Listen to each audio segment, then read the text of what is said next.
the whole idea of an auto expo is to have crazy concepts that do not make much sense but are eye-catching nevertheless.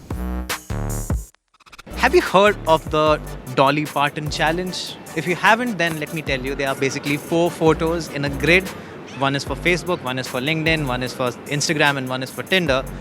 This one right over here is Facebook. And this is Tinder.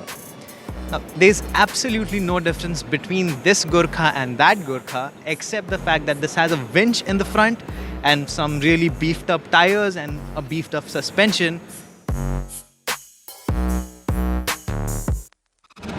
Alright, so this is the Punster, and this is the biggest launch, I think, of Mahindra Electric this year, and I think it's a really good looking car.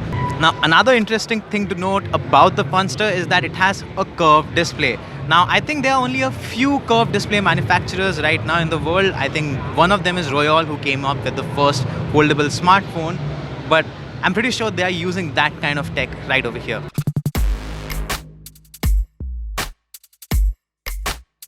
Behind me is the Tata Sierra. Now, this is a car that I grew up seeing because the place where I grew up in Goa, we had at least 3 Tata Sierras, and that time it was a very bad idea to have such a big multi-purpose vehicle in your house, and it was not a very good car. But this one actually looks pretty promising because this looks like it's a car of the future. Now, it's also following the same design philosophy of Tata, in which the exterior right at the front is extremely aggressive looking. So the headlights are really small and like really slick.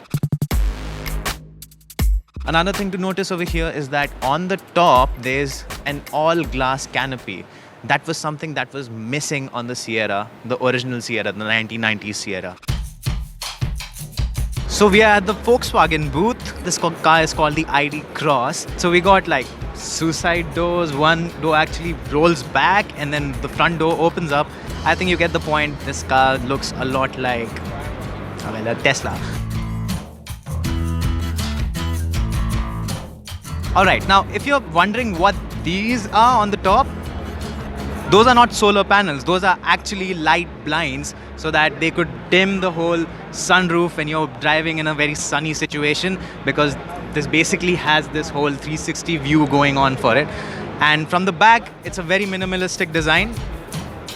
There's absolutely no, name or branding of any sort except the VW logo, which is also backlit.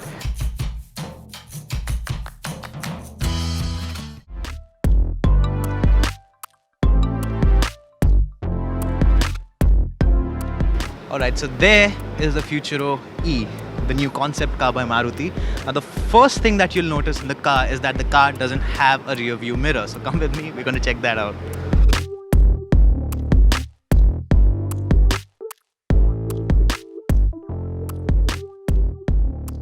The car's central console unit is made out of displays, and there are absolutely no buttons whatsoever. So I don't know if that's a good thing or a bad thing, because I honestly like buttons in a car because they give some sort of tactile feedback. The car is a part of Maruti Suzuki's Green Million initiative, which means it is an electric car and it'll have 0 emissions. And I'm really excited to see how it looks on the road. Okay, so this is kind of an awkward situation for me because I honestly do not know how to pronounce the name of this car that is really, really beautiful. It's called La Filroux. Le Filroux. I don't care, but the car is absolutely magnificent. Look at the pearlescent tone of the car. It has some color changing, shape shifting stuff going on. Interestingly, this car is actually a redesigned version of the Hyundai Pony that probably came out in the 1960s or the 70s.